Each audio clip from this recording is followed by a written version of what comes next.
What's up, everybody? Welcome back to the Minnesota Twins franchise on MLB The Show 17.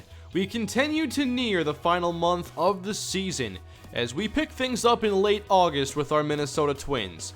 As we begin here, we have 39 games to go on the season, and we'll spend most of those games looking at players that'll hopefully help us out for the future. September call-ups are on the way, and it's something we've all been looking forward to for quite a while. I wanted to start calling up some players here a little ahead of schedule. So we go to AAA and we're going to call up Alan Buzenitz here, who is a 26-year-old, C-potential 64 overall relief pitcher with good velocity and break on his pitches. As far as the future goes right now, I think we have the least answers in our bullpen, so I'm trying to figure that out. To make room on the roster, we send Brandon Kintzler down to AAA as he's had a rough season as a closer for us, and now Glenn Perkins is back. And we suffered an injury very early in this episode. Cole Stewart, one of our potential pitchers down at AA, has his season ended by a dislocated shoulder. We open this episode with a series against the White Sox as we get a good start here from Hector Santiago. The ERA goes below 4 again as he goes 7 innings, only allows 2 runs on 4 hits. However, we get blown out the next night as Fernando Romero has only a 2-inning outing, allowing 5 runs and 3 walks. Following that, Irvin Santana suffered an injury, a broken nail, and he's going to be going to the DL as I wanted to open up a roster spot, and we bring up Joseba Rios, one of the key pitchers in our organization. The Twins did bring him up in 2016, and he had some rough starts. He made about a dozen starts or so, had a lot of walks and a very high ERA. And the beginning of this season wasn't very good for him, but he eventually figured things out, and now I think it's time to bring him back up to the majors and see how far he's come over the past season. His ERA this year at AAA was a 3.42, so not bad. In our next game against the White Sox, we get the victory as Rosario has another multi-home run game, Phil Hughes this time with a great start. Then against Toronto in our next series, another rough outing for Fernando Romero, back-to-back now, and he had a couple of those last episode, and the ERA is creeping up in the mid-5s. Some bad news after this stretch of games as Nick Gordon suffers a broken forearm that's going to end his season. The Lookouts are getting ready for the playoffs, and now one of our top prospects is done for the year. Then Joe Mauer gets hurt. Everybody's getting injured right now. And this really shook up the roster ahead of September call-ups. So here is the lineup for this game against the White Sox, as we put Eddie Rosario at second base. That's one of his secondary positions. Kenny Vargas plays first. Daniel Palka gets the start. Chris Jimenez gets the start. And on the mound, it's Joseba Rios making his first start of the season. When I called him up, he did have a few outings in the bullpen, and he did well with a 1.42 ERA, 9 strikeouts. So how would he do in his first start of the season? Well, Tim Anderson gets out to a very fast start with a sharp single into right. Then a pitch low here to Cabrera as Anderson easily works his way into scoring position. Full count to Cabrera, pop up wide of the line at third base as Sano handles this one. Rios gets the first out, then a ground ball up the middle, he stops it. Easy play to second. But some bad news for the White Sox as Tim Anderson injures his arm diving back to second base, and it looked to be a very serious injury. 2 down in the first inning for Barrios. He gets ahead in the count. A sharp hit to Sano, and he completes the inning without allowing the run despite the leadoff single and the wild pitch. Bottom one here for Minnesota as Eddie Rosario bats second as he continues to impress me. And a ball down the middle, hit back in the air to center with some carry. And this does not get out, but Rosario can round second. Throw coming in offline, and Rosario wants to go for home. Throw from Frazier in time. Saw the cutoff go wild, and I thought Rosario can make it home. The risk does not pay off this time. Top 2 now. There's a good changeup from Barrios as he gets the strikeout on Giovanni Soto. Then a sharp hit down the line and left as this gets down for extra bases. What I saw early on was when the White Sox did make contact, it was very hard hits. Here's a line drive into the seats, and we see a great catch by the fan, just reaching out and snagging this out of the air. He went out of his way to catch that. 2-2 count, high fastball gets the strikeout. Rios clocks that in at 95 miles per hour. Looking to close out the inning, he strikes out the side. This one, a curveball that is stared at for strike 3. Bottom 2 for Minnesota, leading off Miguel Sano with 29 home runs on the season, as he's behind the inside fastball but still ahead in the count, and then turns on a pitch down the middle, lift off to left center. This is gone for Miguel Sano.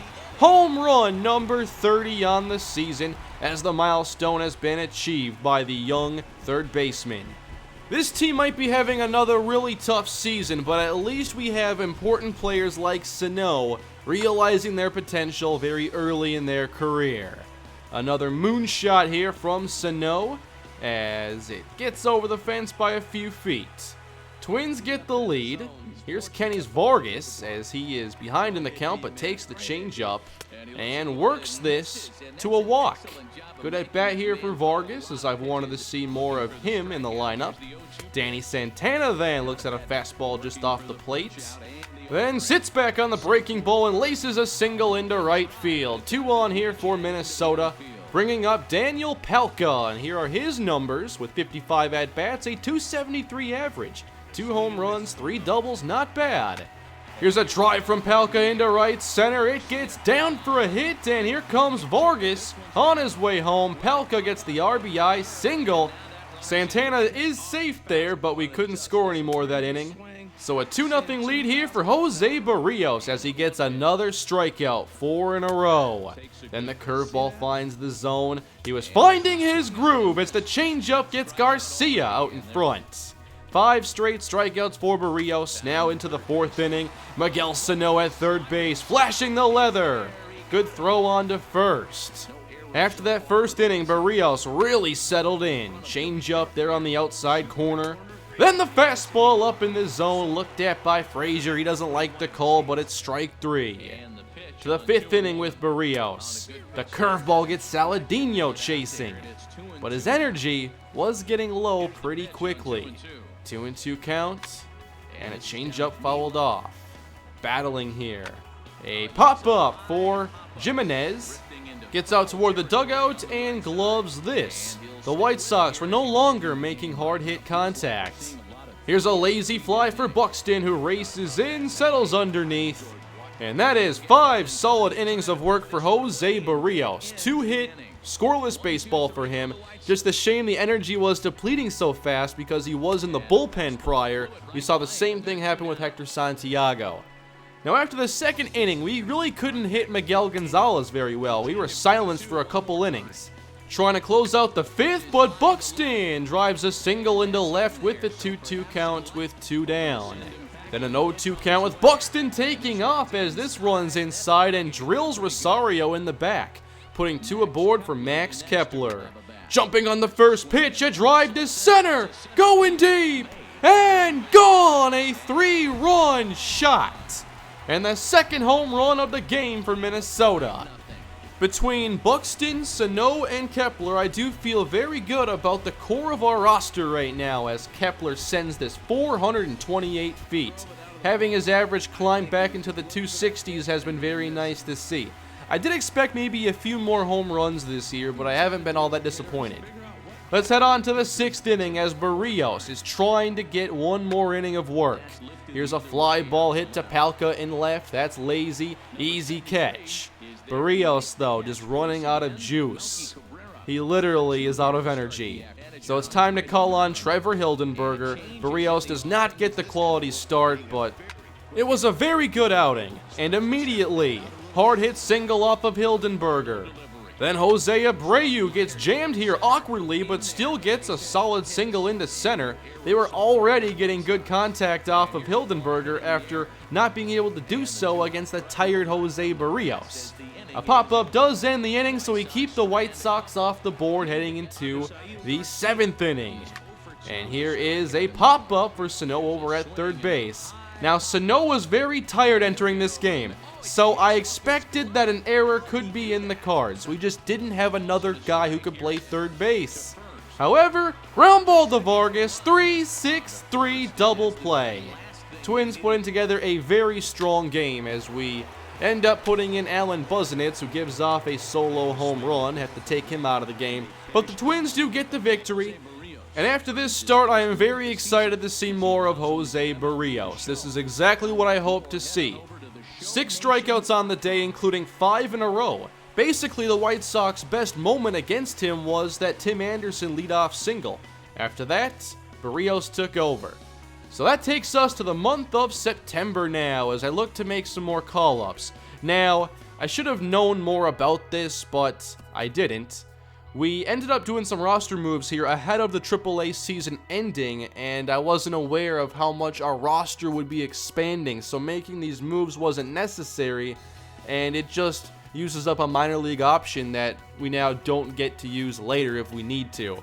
So we call up Yadier Alvarez, the player we dealt Brian Dozier for. He was the main part of that trade, and he'll make his major league debut for us very soon. He's one of our top 50 prospects. Here was his last AAA start, going 6 innings, allowing 7 hits, 1 run, 3 strikeouts, and a season ERA of 2.76. I cannot wait to see him make his major league debut for us. Now, I wanted to send down Fernando Romero because of this cold streak he's been having, and my plan with him was to send him down to AA because Cole Stewart got hurt. I wanted Romero to play some AA ball in the playoffs for the Lookouts. I also wanted to have room for Barrios, Alvarez, and Gonzales in our starting rotation, so we're going to focus a lot on these young pitchers. The DL was looking like this, with Mauer out for a couple weeks, Irvin Santana still recovering from his broken nail, and Gordon and Stewart having their seasons ended. Jorge Polanco batting .218 at AAA with 110 at-bats. That's just not very good. So I figured why not let him go down to replace Nick Gordon for the Lookouts. Following this, Irvin Santana comes back from his injury. And following this, I believe something came up about the Red Wings needing some changes to their rotation, and I clicked auto-utilize, and what it did was take Alvarez back down to AAA and waste one of his options. So I gotta be more careful about that. I don't want to waste the options. Hopefully we don't need them that bad, but I called him back up, so he will be making a start soon. But this time I wanted to see Steven Gonzales as we take on the Kansas City Royals. Why not Alvarez here though, you might ask, so I can make a bigger deal about it later. Gonzales makes his major league debut. He is one of the few lefty pitchers that we have to build around. He's not a velocity guy. He's got a good slider, a lot of break on his pitches. And his first batter to face here is AL batting champ right now, Lorenzo Cain, who is jumping on that first pitch. And Gonzales gets the easy first out to begin his major league career. To close out the inning, here's a drive hit deep to center. Buxton, though, giving chase. Tracks it down. A 1-2-3 inning for Gonzales. Now let's jump into the second against Alex Gordon, who is not hitting very effectively on the road. Lefty versus lefty matchup here as the slider's there on the inside corner. He gets ahead and drops the knuckle curve on the outside corner. Gordon stares at it. It's the first strikeout for Steven Gonzales. Let's see that again. He did a great job locating his pitches in these first couple of innings. His control seemed very good. Now let's check on Daniel Palka with the average at .290. He has been so impressive this year. A AA All-Star. Played well at AAA, and is doing the same here with the Twins as he draws the walk against Danny Duffy. Here's Eduardo Escobar batting from the right side of the plate as this gets past the second baseman into right field, and that'll send Palka on to third. Escobar legs this out. 2 in scoring position suddenly as this zip past Whit Merrifield. I thought it'd be a line out, and it just froze him right there. So the opportunity is given to Ben Paulson, who was the first baseman at AAA. I called him up. Wanted to see what this lefty power was all about. Here's a great chance as he turns on the inside pitch, driving toward the right field porch. And it's off the wood paneling as Paulson drives in a pair with this RBI double. Fantastic piece of hitting here against a good left-handed pitcher in Danny Duffy. turns on it, shows that power, and gives Gonzales the lead. Fastball clips the zone, full count, and the slider stared at for strike 3. Merrifield not liking the call. 2 down here for Paulo Orlando, who hits a grounder onto second. The Royals did get a runner over to third base, but Steven Gonzales finishes off another scoreless inning. Let's head to the 4th. Another strikeout, the slider stared at by Jorge Soler. And then a drive to right, Kepler tracking it down. 4 shutout innings of work. Could he make it 5? This has always been a tough inning for us this year. And it's off to the rough start we hoped we wouldn't see. Then Gonzales starting to lose his command a bit. These pitches are close, but not close enough, as Gordon shows very good restraint. 2 aboard, nobody down, and this is trouble. Ripped to right field in the corner and down for extra bases. 1 run scores, thankfully not much speed on the base paths as only 1 comes home.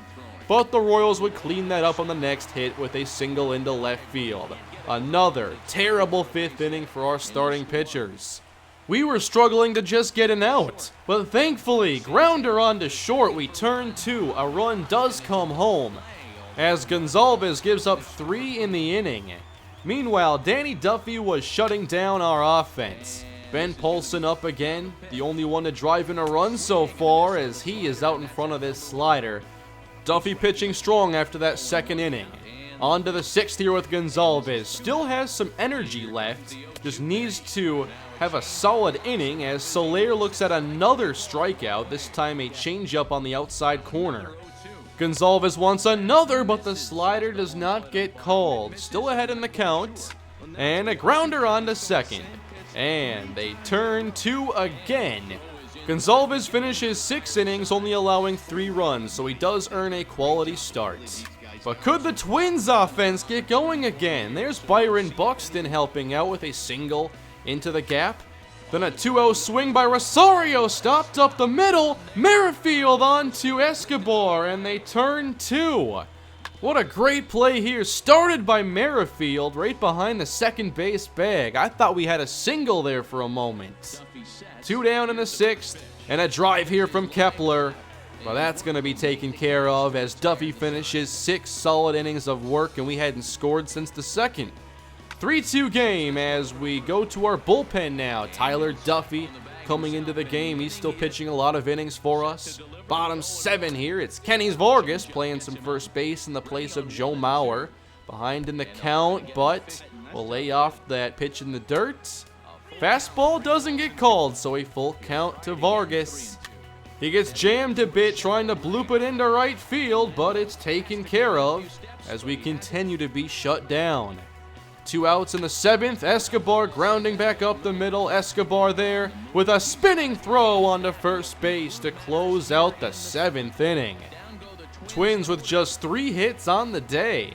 Let's go into the 8th. Tyler Duffy gets the ground out again as this play is started by Santana. He's filled in very well for Polanco. Now being tested to his left, deep at short. How about this throw by Danny Santana? Back-to-back plays to close out the 8th. But the Twins still trailing by 1 as Joakim Soria replaces Danny Duffy. Ben Paulson here in the 8th, 2-2 count, fouls off a fastball, one he could have absolutely clobbered. Gets another chance and is a bit early, turning on this into foul territory, followed by a swing and a miss on the curveball. 1 down for Minnesota. Danny Santana sits back and drives into right center. But this is a game featuring 2 of the rangiest center fielders in all of baseball. Then we have Castro trying to sit back as he pulls this. And it ends up going way foul, but it had the power. Then, early on the curveball, he goes down swinging. So on to the 9th for Minnesota, just trying to keep this to a 1-run game. Ground ball hit to Rosario at second as he tries to dive to make the play. And no out, apparently. So 2-1 for the Royals, nobody down, and Mike Moustakas battling here with the full count. Fouls off the cutter and the fastball in the opposite corner. Another payoff pitch, jammed and popped up. Escobar races in, but comes up short on the dive. Duffy again this time, driven to left field for a base hit. Moustakas drives in one. Following batter, Salvador Perez. Up the middle, and Kansas City now opening up their lead.